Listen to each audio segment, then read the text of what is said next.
సినీ ఇండస్ట్రీలో తిరుమల లడ్డుపై నటులు చేస్తున్న వ్యాఖ్యలు ప్రకంపనలు సృష్టిస్తున్నాయి. తాజాగా నిన్న సత్యం సుందరం ప్రీ రిలీజ్ ఫంక్షన్లో జరిగిన ఘటనపై నటుడు కార్తీక్ క్షమాపణలు చెప్పారు.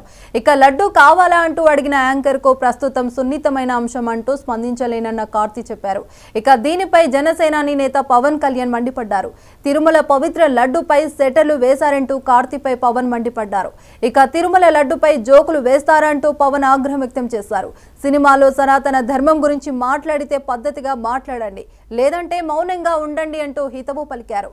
ఇక దీనిపై నటుడు కార్తీ స్పందించారు. పవన్ కళ్యాణ్ కు క్షమాపణలు చెప్తూ ట్వీట్ చేశారు. పవన్ కళ్యాణ్ సార్, నా వ్యాఖ్యలలో పొరపాటు ఉంటే క్షమించండి అంటూ ట్వీట్ చేశారు. అనుకోకుండా దొర్లిన మాటలోని వివరణ ఇచ్చారు. నేను ఎప్పుడు వెంకటేశ్వర స్వామి భక్తుడిని అని పేర్కొన్నారు.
మొత్తం 99 మందితో మొదటి